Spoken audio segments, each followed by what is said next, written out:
Welcome everyone to Technology Thursday. We are going to be talking about some cool technologies today, but I think all of you have to know that America's Third Party is a cutting edge show. And we've been doing nearly 1,500 3-hour shows for the past almost 5 years. And one of the things that we really want all of you to think is going on is that we are speaking openly and candidly in a country that allows free speech. We are openly sharing. And as much as many of you understand that chatting isn't just always seen, one of the nice things about the interactive, rich internet media applications we're using is you get to actually write chat that people can read and have opinions. Oftentimes blogs are just pushed farther and farther down, like when you're going to Huffington Post or Politico. You don't read 50 blogs back, but you can read real time right now on our coolrock.com chat hub. We actually created CoolRock as a way to actually interact with multiple chats, and we hope to see it grow over time, just providing a venue for America's Third Party. At americasthirdparty.com, we have a mobile-ready platform, and it's pretty cool. It gives you a chance to actually speak out and talk about what's going on directly through many of our locations, our social networking sites, and you can actually interact there. But we want to make it even better. But one thing we're not seeing is people standing up for themselves in American government. We're not seeing the American people with a voice in government. Oftentimes, their voice is kept out of the political dialogue. Well, just today, a person stood up and actually explained what she thought was going on behind the scenes in government. And it turned out to be the stenographer, the woman who was being the stenographer at the House of Representatives. Listen to the things that she said openly in front of everybody, and you decide what your take on this whole thing is and how free she really is. Let's take a look at that.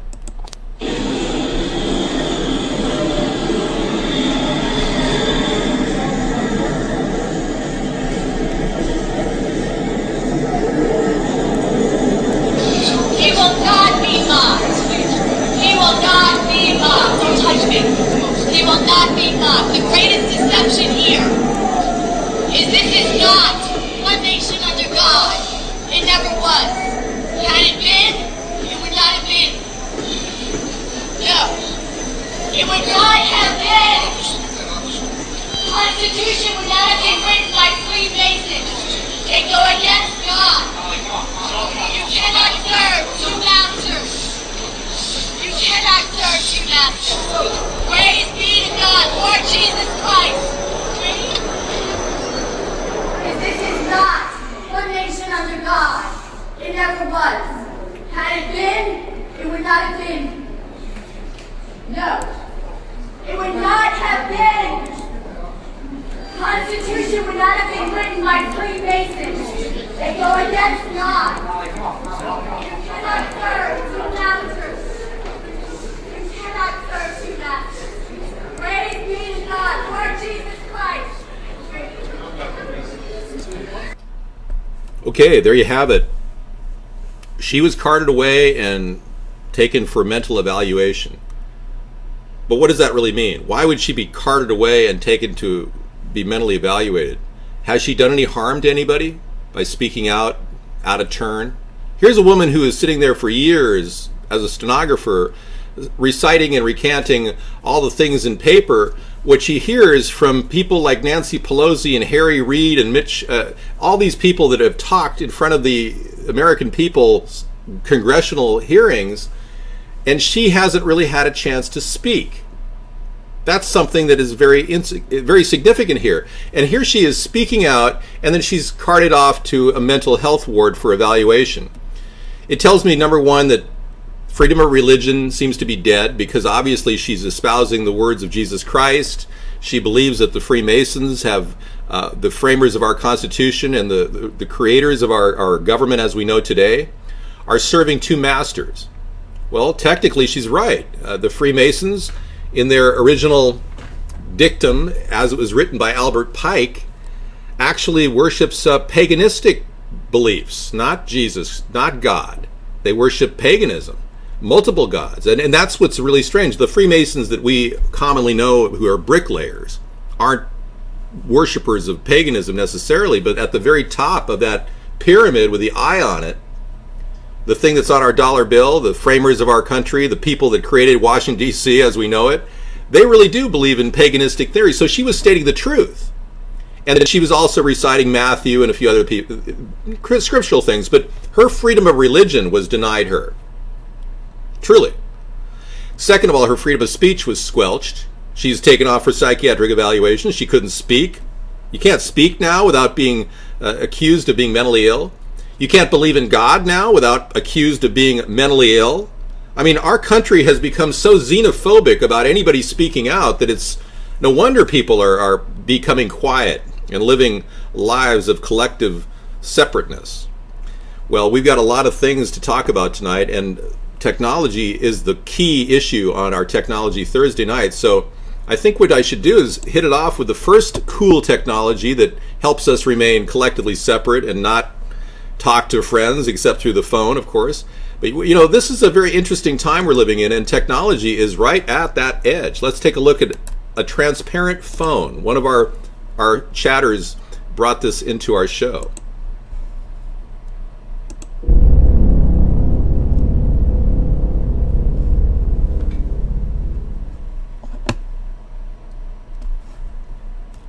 Transparent phones, wow.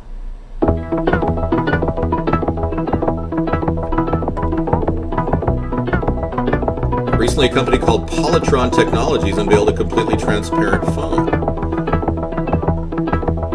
Good morning. Very cool. The design uses through OLED screen and LCD displays. Incoming call. Very nice. Very cutting edge. While the other companies are not yet transparent, research is already beginning to show clear progress here. Look at that. Wow. So that's what to expect coming up in the near future. The technology is expected to come into the market by the end of the year. Wow. As if it couldn't get any better. There are several advantages to transparent phones have over normal phones. Here's one concept. Damaged parts of the phone can be seen without having to take it apart. Wow, that's different. Okay. When the phone is turned off, the screen can go opaque. Well, cool. I've seen enough there. I've also got a lot of other things to show you guys. The first flying car. Check this out. Isn't it amazing? The first flying car is finally here, and it goes on sale in 2015, and it can take off vertically in a traffic jam. Isn't that awesome? We're living in a very amazing time, and where a woman is shunned for speaking out, freely having religious beliefs. She's sent to a mental ward, yet we get to have all kinds of cool toys to look at. The first flying cars are set to go on sale in early 2015. Terrafugio has announced its transition design, which is part sedan, part private jet with 2 seats. 4 wheels and wings. I wonder what this is going to cost. Wow. Let's take a look at it. Terrafugia's TFX flying car is designed to take long-distance commuters wherever they want to go. First along the roads and then through the air, quickly and efficiently. Assuming the concept gets off the ground, the TFX will have a range of 500 miles and a cruising speed of 200 miles per hour. Wow. And the vehicle's operators won't require a pilot's license. The TFX will take off, fly, and land autonomously. Wow. Terrafugia is already testing a flying car prototype called the Transition. It's designed for pilots who want to be able to drive their planes home instead of parking them at the airport. Okay, I profiled this before. Very cool design Terrafugio is developing. And I believe their website is flyingcarfilm.com. You can check that out. Okay, what else is coming up? Robots with machines attached to them. Check this out. Machine guns attached. Whoa. Topping off a week of robotic demonstrations, commercial companies showed off their weaponized robots to U.S. Army officers at Fort Benning in Georgia on Thursday. Robotics companies like Northrop Grumman, 5D Robotics, iRobot, and HDT Robotics demonstrated how well their machines could move over rough terrain, carry hundreds of pounds of supplies, and follow soldiers on the move. On Thursday, 4 of the companies demonstrated how their robots, equipped with M240 machine guns, could accurately fire at targets 150 meters away. Military leaders were looking to see what the technology is capable of and how. Yeah, I don't know about that, but it wasn't that accurate. I mean, you're looking at these paper guys not getting knocked down. It's hitting the ground below it. Hey, I'm sure these things could very easily replace humans in the battlefield. So I was saying to the group earlier in our room that I don't believe we're going to be able to turn this away. Robotics are accelerating rapidly. Our country needs to be moving forward in that direction. We're not going to be able to tell other countries around the world, well, we're just not into robotics, when they are. They'll have a tactical advantage in the military strategies that play out. And I do believe that a standing army may someday be completely replaced by robotic unmanned vehicles or exoskeletons. The possibility is enormous. So many of the people are looking at, what is this really saying about the future of police control over our lives, the advancement of artificial intelligence, how it will affect our daily lives? Will we have a RoboCop come up to the door and look half human, half humanoid, and literally go, I'm a cybernetic organism, human flesh over a metal exoskeleton. I am here to take away your marijuana. I mean, you can only imagine what people are going to do when these things take over our country, and especially with the existing laws we have right now. So I think this is a good time for a third party to look at the ethical questions about all this new technology. I'm going to bring you some technology that's perhaps even more scary. Here's another piece that's bizarre. It's a roach, a cyber roach trained for emergencies. I mean, you wouldn't believe all the things that are coming off with technological advancements right now. And every week we show new ones, and this is the week we're showing the military ones. These cyborg roaches are trained for emergencies. They can go into nuclear areas, about the size of a quarter. Look at that. Hundreds of cyborg insects carrying radio transmitters like backpacks may one day scurry in to help emergency responders survey damaged or contaminated buildings after an earthquake, chemical spill, or nuclear reactor accident. You can imagine how these things have developed their swarm technology. They're working on swarm technology in the last few decades. Roboticists have been. But groups of insects have been working together for millions of years with swarm technology. So you can only imagine, if you see a roach carrying a little cyber pack on the back of its shell, you're going to be freaked out someday, I'm sure. More things to talk about. Strange and scary technologies. This brought to us by Candy Love, one of our best link specialists who brings us links on our show. Thank you, Candy. 14 strange and scary military technologies. And we talked about these earlier, so I'm going to just go through them real quick. Liquid armor, sonic bandages, railguns, and more. Let's take a look. Exoskeletons, we talked about that. Smart uniforms. Apparently, smart fabrics can make it harder to see people. Almost invisible in night vision goggles. Liquid armor. This is something that I've seen done with the dragon skin. They're starting to experiment with liquid armor. Basically, there's shear thickening fluid, which hardens on impact, and magneto or heological, which is called MR fluid, which is essentially iron particles suspended in liquid and add a magnetic field, and the MR fluid becomes solid.